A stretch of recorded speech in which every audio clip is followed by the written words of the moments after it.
Bismillahirrahmanirrahim. Let's start to discuss today's topic, force on a current carrying conductor in a uniform magnetic field.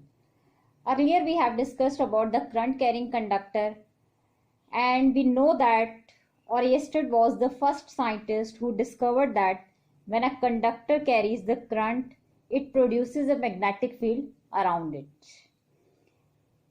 And we represent magnetic field with the help of the magnetic field of lines as shown in this figure. Now let's begin to study the behavior of the current carrying conductor when we place it in the external magnetic field. So to demonstrate or to explain this effect, we consider a rod of copper. This is given in the figure. On a pair of copper rails, यहाँ हम दो copper rails लेते हैं और उनके ऊपर हम एक रॉड को, जो कि कॉपर का रॉड है, इसको हम कंडक्टर भी कह सकते हैं, इसको प्लेस आउट कर देते हैं. And this whole arrangement is placed between the poles of an other magnet.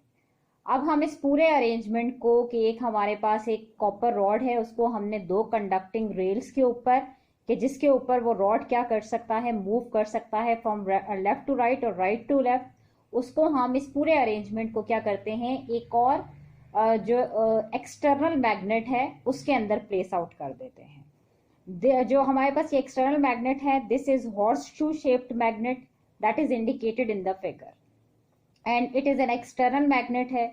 So the rod is placed between the poles of this magnet.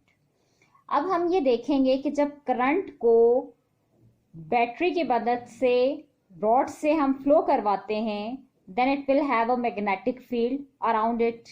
यहाँ पे देखें हम ये क्या करें, एक्सपीरियंस कर रहे हैं. अभी हम इसको डिस्कस करते हैं. ये कहते हैं कि when we pass the current across this rod, then it will have a magnetic field around it which the current will generate. ये बात हम ऑलरेडी डिस्कस कर चुके हैं कि जब हमारे पास कोई भी कंडक्टर होता है, हम उस कंडक्टर के अंदर से करंट को पास करवाते हैं तो वो बन जाता है current carrying conductor. And due to this current carrying conductor the magnetic field is generated around the conductor. तो यहाँ भी ऐसा ही हो रहा है, यानी करंट की वजह से रॉड के सराउंडिंग में आसपास मैग्नेटिक फील्ड जनरेट होती है. Now we notice a certain behaviour of rod in the presence of the external magnetic field. अब देखें हमारे पास एक न्यू हैपनिंग क्या हो रही है, कि हमने क्या नोटिस करना है कि हमारा जो रॉड होगा वो क्या करेगा, it will show a certain behaviour जब हम उसको एक्सटर्नल मैग्नेटिक फील्ड, और एक्सटर्नल मैग्नेटिक फील्ड क्या है, हमने उसको प्रोवाइड की in the shape of the horseshoe magnet. अब हम ये कहते हैं कि what is this certain behaviour of rod. ये हमारे पास अब इसका जो बिहेवियर रॉड का आएगा वो क्या होगा.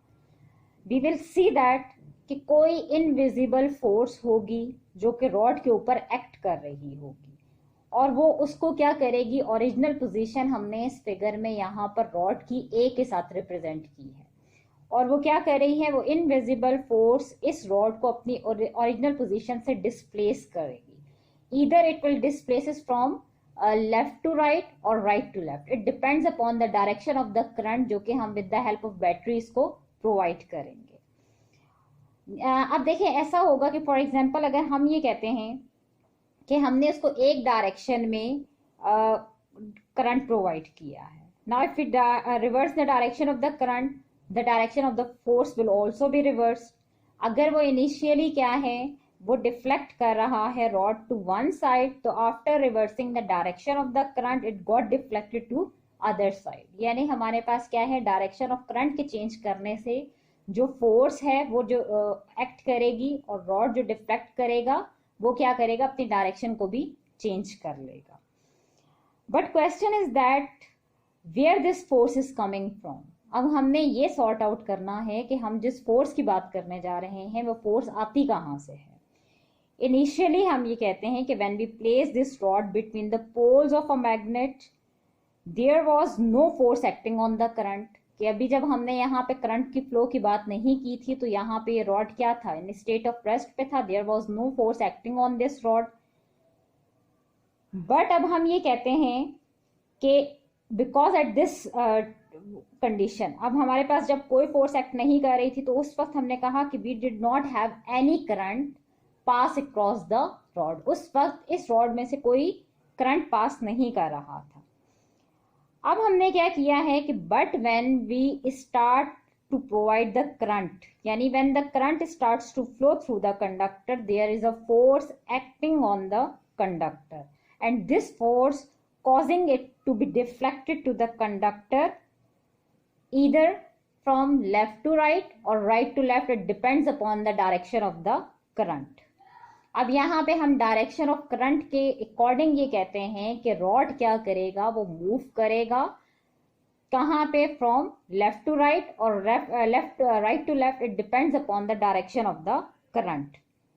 और फॉर एग्जाम्पल अगर हम ये कहते हैं कि हमारे पास क्या है, यहाँ ये पॉजिटिव हमने क्या किया है, बैटरी का ये एंड, ये टर्मिनल पॉजिटिव लिया है और यहाँ पे हमारे पास ये एंड क्या है, नेगेटिव है.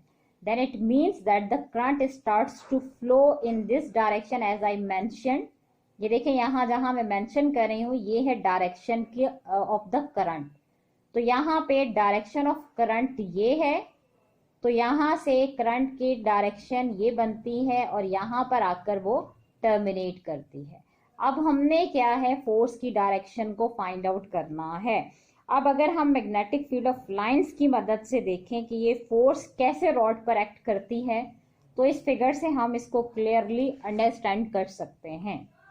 अब यहाँ देखें, हम इस फिगर के इन साइड जाते हैं, इसको थोड़ा सा ऑब्जर्व करें, थोड़ा सा नोटिस करें, तो यहाँ हमें पता चलता है कि यहाँ हमने हॉर्स शू मैग्नेट कंसिडर किया है. ये देखें, ये हॉर्स शू मैग्नेट है, ये इसका नॉर्थ पोल है और ये इसका साउथ पोल है. यहाँ से मैग्नेटिक लाइंस ऑफ फोर्सेस क्या है, इमर्ज होती हैं, यानी जो हमारे पास मैग्नेटिक फील्ड ऑफ लाइंस हैं that are from the north to south. ये देखें, the direction is mentioned, arrow sign हमारे पास क्या है, नॉर्थ टू साउथ जा रहा है.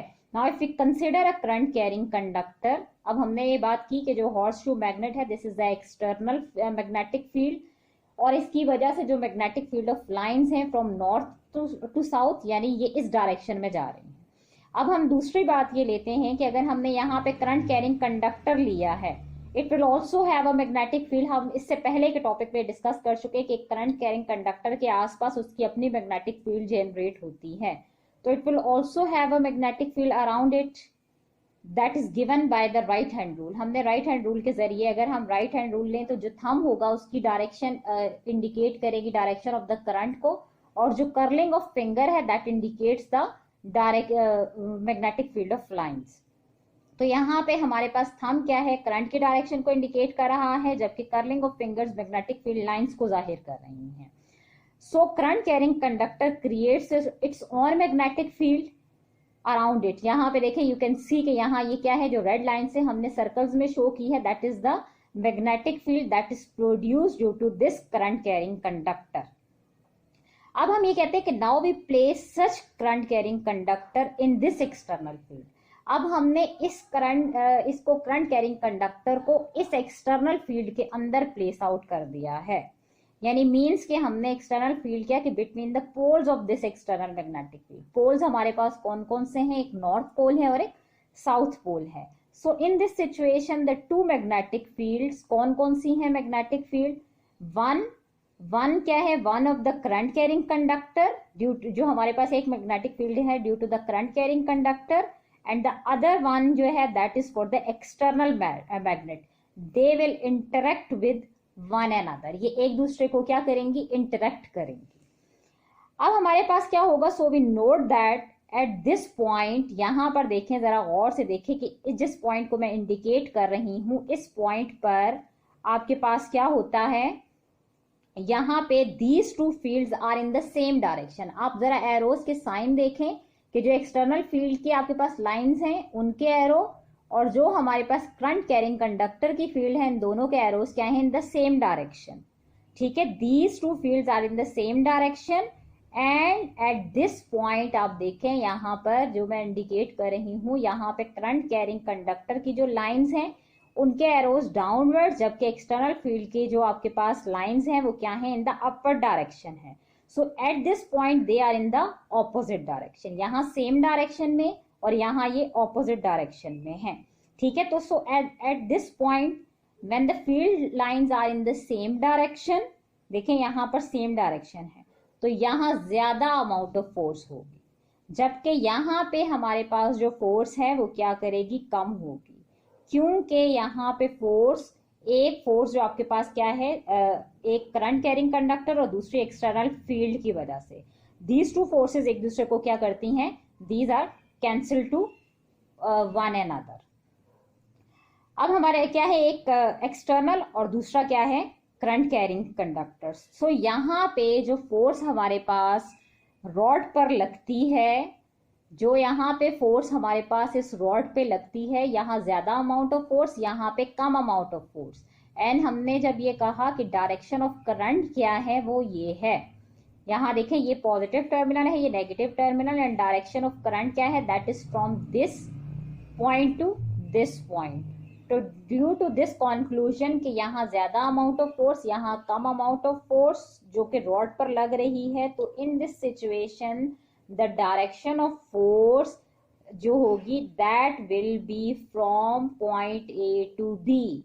यानी आपके पास जो, अगर हम ये कहते हैं कि बैटरी के इस टर्मिनल को पॉजिटिव और इस टर्मिनल को नेगेटिव टर्मिनल के साथ कनेक्ट करें, और हमारे पास यहाँ अमाउंट ऑफ फोर्स इस सिचुएशन में कि जब आपके पास ये रॉड यहाँ परपेंडिकुलर है, ये इसमें है, इस सिचुएशन में जो फोर्स लगेगी, तो जो रॉड मूव करेगा ड्यू टू दिस फोर्स, वो आपके पास क्या होगा, that will be from A to B, यानी फ्रॉम आपके पास क्या है, left to right it will move. अब अगर हम क्या करें कि डायरेक्शन ऑफ करंट को रिवर्स कर दें, रिवर्स का मतलब ये है कि आप इधर नेगेटिव लें, इधर पॉजिटिव लें, और डेफिनेट सी बात है again repeat the same process. तो हम on the basis of this concept जो अभी हम डिस्कस कर चुके हैं, तो हम ये कहेंगे कि आपके पास जो फोर्स होगी इस सिचुएशन में कि जब आपके पास ये टर्मिनल नेगेटिव और ये पॉजिटिव हो, तो force that will be from B to A, यानी रॉड आपके पास मूव करेगा कहाँ पर, फ्रॉम राइट टू लेफ्ट। तो हम ये कहते हैं कि if we change the direction of the current, definite सी बात है कि आपके पास क्या है, मूवमेंट जो डिफ्लेक्शन होगी रॉड में, that will also be changed. These are the main factors कि हमें इससे पता चलता है कि हमारे पास फोर्स की डायरेक्शन क्या होगी, और जब हम इस तरह की किसी करंट कैरिंग कंडक्टर को किसी यूनिफॉर्म मैग्नेटिक फील्ड में प्लेस आउट करते हैं, तो इन दोनों की फील्ड्स एक दूसरे को इंटरेक्ट करती हैं, और उसके नतीजे में हम क्या लेते हैं, फोर्स आती है, और फोर्स क्या करती है, उस रॉड को किसी भी एक सर्टेन डायरेक्शन में मूव करवाती है। अब हमारे पास एक बहुत on the basis of this explanation we will have a certain conclusions, कि हमारे पास कुछ कॉन्क्लूजन्स आते हैं। हम उन कॉन्क्लूजन्स को डिस्कस करते हैं, कुछ फैक्टर्स हैं कि जिनके ऊपर फोर्स डिपेंड करती है, वो कौन कौन से फैक्टर्स हैं। नंबर 1 अगर हम डिस्कस करें तो फोर्स जो है that is proportional to the sine alpha, यानी force is directly proportional to sine alpha. यानी व्हेन वी से दैट कि current carrying conductor is placed perpendicular to the external magnetic field, देखिए this is placed perpendicular to the external magnetic field. अगर हम ये कहें कि हम इसको परपेंडिकुलर नहीं रखते, अगर हम इसको पैरेलल रखते हैं, तो इट मीन्स कि आपके पास क्या है, if you place the rod parallel to the magnetic field then no force will act on it, because यहाँ पे जरा देखिए कि आपके पास क्या है, ये है आपके पास रॉड, और जो हमारे पास फोर्स है उसकी डायरेक्शन ये आ रही है, ये देखिए ये जो मैंने ये रिप्रेजेंट किया हुआ है, फोर्स की डायरेक्शन ये है। अगर हम इसको पैरेलल रखेंगे तो आपके पास क्या है, फोर्स की डायरेक्शन भी ये आएगी।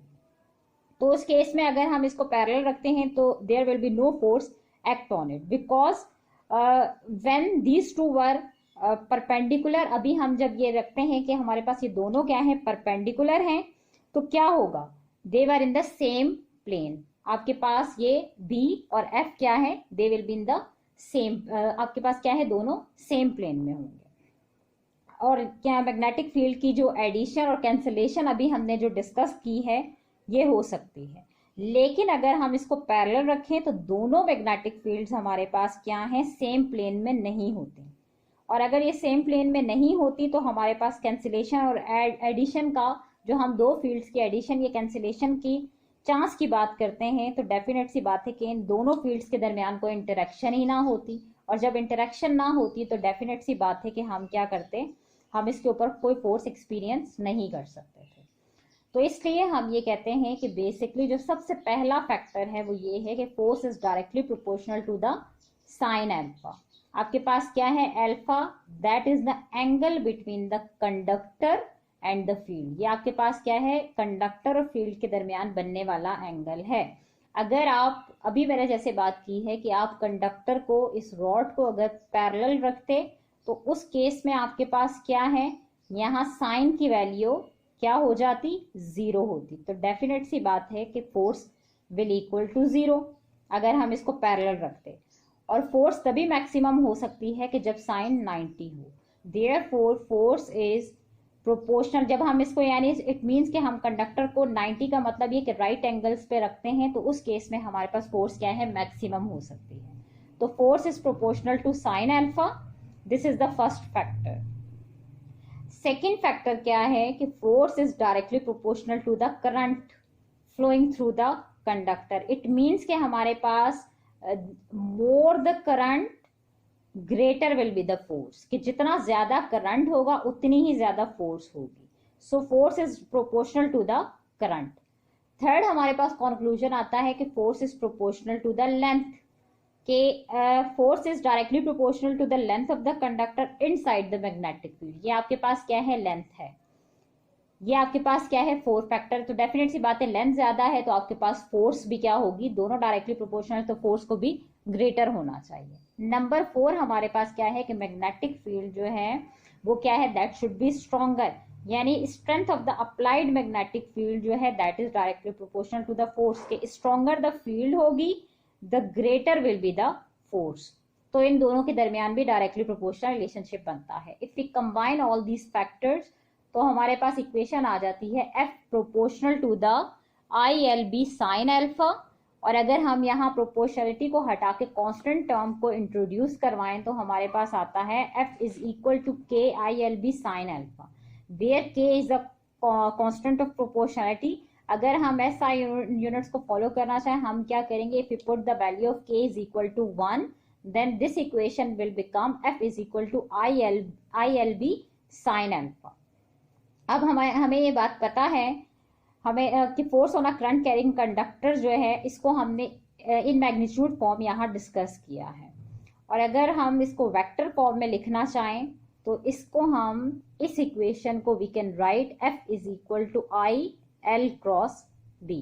इन vector form we can represent this equation, जबकि ये इसकी मैग्नीट्यूड की फॉर्म है। Thank you.